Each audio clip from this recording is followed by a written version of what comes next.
What's going on, you guys, and welcome back to another Real Housewives of Atlanta recap, which aired on Sunday, December 9th on Bravo. So the show started off with Cynthia and Noelle and Noelle's dad, Leon, talking about her personal life, and Noelle wasn't in this scene. It was only Leon and Cynthia at this point.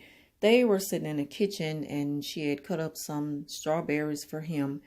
And he was just inquiring about her personal life and stuff like that.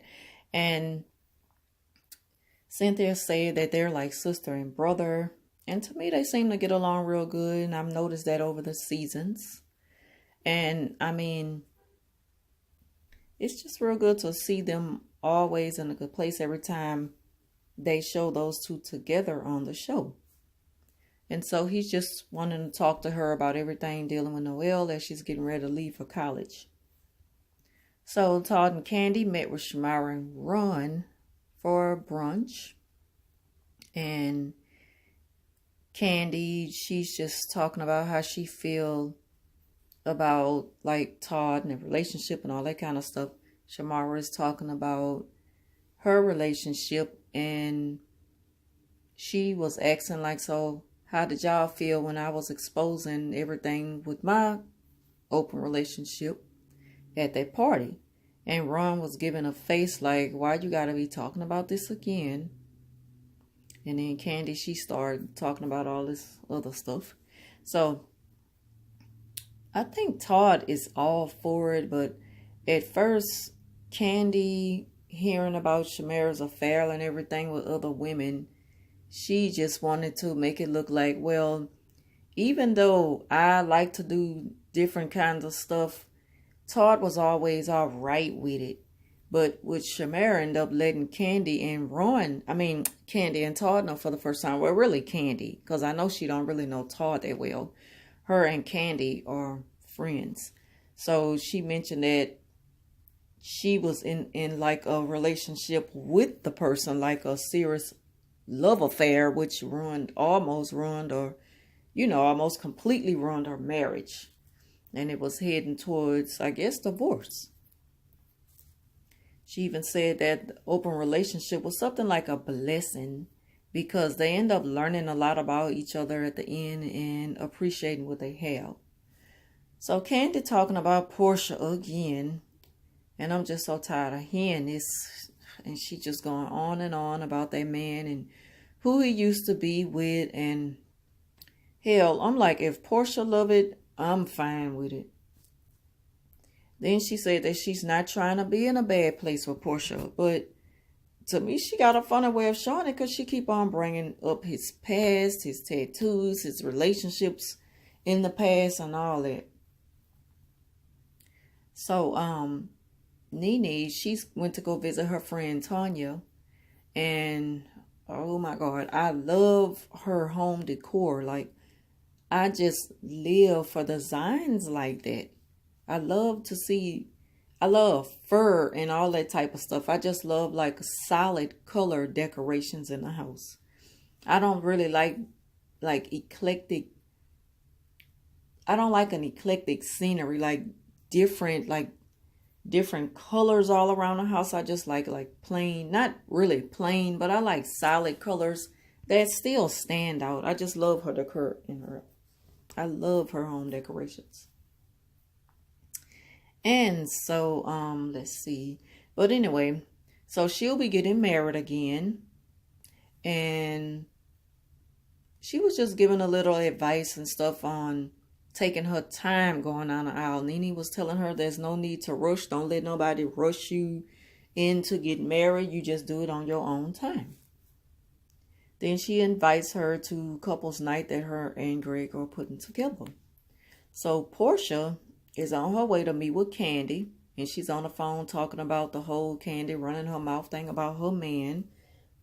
And she's like, this whole thing is just so new to me because it's so new to Candy because maybe Candy is so used to buying everything for men.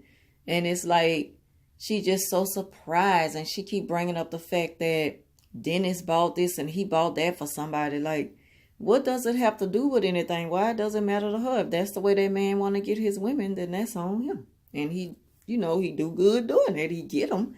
And it's not always about material things. Sometimes it's really about the love and, the relationship. So, Lord, they meet up again talking about this dude and his exes. And it's like Portia got to defend herself to the fact that it was his past. And they're together now, and she's going to be with him. And then Candy, she's still talking about the same old, like a broken down record. But to me, if she don't have any proof of him cheating on her like now, then what's the point of what was the whole point of this meeting? I don't know. In most situations, like with Portia, she says that, she's just happy with it. She told her that already before. And people would usually just leave it alone and just let them people be. But it's like Candy just keep pushing the issue. Just like I said the last time, it's like Candy don't want to see her happy. It's like a little hate. Like, it's like she kind of hating on Portia on the sleep. Like, whatever happened with them in the past and stuff, I know, with Portia lying on her about the whole rape thing.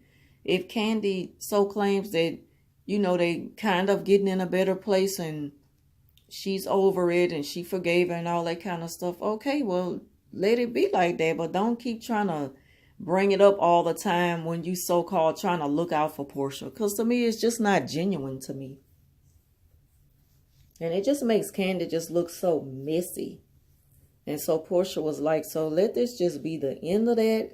And they just kind of toast about it. And Candy, she gave that face like, like she really don't want to just let it go. So I don't know.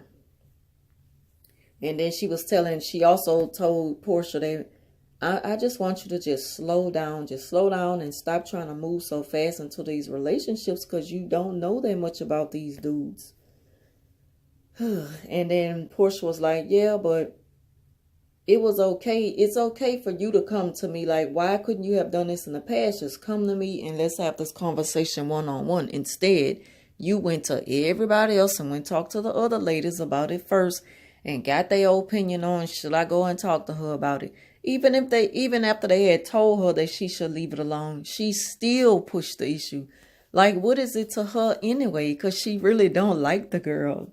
Like, don't you know that if Portia goes into this relationship not knowing something about somebody or that he's a player, he known for being a dog and all this kind of stuff with his past, eventually she gonna find out because he gonna do it to her. So either way it go, like, what is Candy really trying to do? I just don't get it. She need to just worry about her and Todd. So anyway, Cynthia, Leon, and Noel, now they're finally eating together. And Cynthia just acts so dingy to me. Sometimes she just get on my nerves. She's annoying. So while Leon is like talking to her and they're getting ready to order, she brings up, do you want a cocktail? Like, why would you even offer your daughter that? I don't know. So Leon was like, why would you offer her a cocktail? Like, why would you do that? Your daughter going off to college. She's trying to focus on other things right now. That's the last thing you should be trying to bring up and, offer her that kind of drink. Like, why would you do that? And Cynthia just always seems so clueless to motherhood. And I don't know. To say that Noelle is her only child, she just seems like she wants to be more of Noelle's sister than her mother. And what annoys me is what annoyed me is how Leon was questioning her about her expectations with everything dealing with college and, what's to come. Cynthia not even into the conversation. She just dazing in the girl's face, trying to give her a kiss. And Noelle was like, stop. Like she was getting on her nerves. And she was getting on mine too. Leon being a serious parent, trying to hold a serious conversation with his daughter who's going off to college and asking her stuff, trying to see where her head at. This dumb sitting up there trying to kiss the girl and all this, like she looking at her like, I just wish I was you right. I don't know. It's to me like she kind of want to be her daughter sometimes. Like she want to be a teenager all over again. That's why I kind of get what Marlo said to her in the last episode when she was like, I'm just looking at Cynthia, finally looking like a lady for a chance, because lately she just been dressing with all the tennis shoes, jeans on, like she a little teenager. I understood. That's what I took from it when Marlo mentioned that to Cynthia last week. I don't think she was just talking about like her, her appearance as far as looks and, her beauty. She was just talking about like, what's the point of this being your style for a long period of time? Like, is there a statement behind it? What you trying to do? Like, yeah. So anyway. And so let's see. Nene and Greg are preparing for the couple's dinner, and Greg seems to be in good spirits and everything. And he pops Nene on the butt, and she like, stop, Greg, because I'm not in the mood. And I thought about like lately how she was on I think Instagram not long ago, and she put a post on there and stuff, and we know Greg has cancer and she caring for him, and she says it's not always that easy caring for somebody with cancer, with any kind of life-threatening illness, especially when they're grouchy. It makes it hard for you to be that caring individual when you're the only one there for them, taking care of them. And she was just saying sometimes it's just hard to deal with Greg and his moods and his attitudes towards her and stuff like that. Maybe in that scene when she was telling him I'm not in the mood, maybe they had just finished arguing in the car or something like that. Just stuff that we don't see. Because I know a lot of people probably say Greg trying to, just trying to be sweet and play around with her and stuff. And she like, stop, I'm not in the mood. But, we just see bits and pieces of certain things, and then we can't just jump to conclusions based on certain little scenes that they show on these shows. So, I don't know. I just felt like I needed to take it there for a minute. And so, first they having the wine tasting at the couple's night, and then they all head to the dining room, and Nene's theme for the dinner is boobs and bourbon. So she want all the ladies to kind of be a little revealing with their boobs. And they're going to be drinking bourbon. So Marlo, she came all the way with it. I like the dress that she had on the top. I like that. That's something different. So everybody was there except Portia and Dennis. Candy makes a comment that the night might be a little awkward since she's been spilling all that tea on Dennis. So it's like she probably think that something going to pop off. And, it's going to be a lot of mess and confusion. But Dennis just seemed to be that laid back, cool kind of guy. Like, he not even, like he's nonchalant. He not even worried about all that. Long as Portia happy, he happy. He don't care what nobody say. So when Portia and Dennis came in, they went around the table hugging, kissing, Dennis handshaking everybody except for Shamira and Ron. So Shamira picked up on it, and she's like, okay, so he's just going to go around and speak to everybody except us. And she like, and Dennis with that green leprechaun suit on, like the theme is boobs and bourbon. Ain't nobody tell him to come here looking like that. I'm like, damn, girl, chill out. What the hell did Dennis do to her? So Greg got up and gave a speech on how grateful he is for him and Nene being together. And, they've just come a long way in a relationship. So Nene, she started to speak about how they met and the way that they were like taking the camera around the table, looking at everybody's expression, like everybody was getting bored. Like, come on. Like Nene gave a long drawn out story of how they met. So Candy made a comment, whatever, just come on, get to the point. Y'all met in a strip club. You got married like, 6 weeks later or something like that. The end. I was like, this girl, he'll just do too much, Candy. And so Candy and Tar, they met in Africa at the little trip that they took when the little psychic bald-headed guy told them that they were going to get married. She said that she didn't know Todd at the time, but he was on that trip. She said he was even sitting like right across the table from her. Little do she know that they would get together and be married someday. So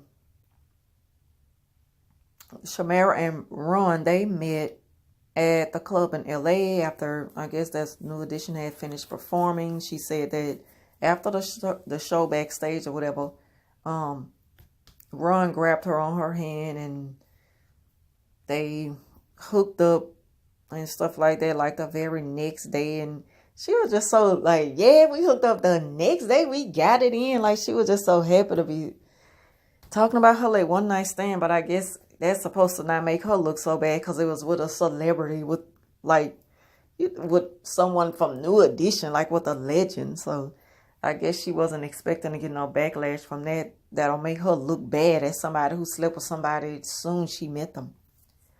So Eva and her husband, they met, and he said that she was the aggressor, and she was like, "Yep, I sure was. I sure did make the first move."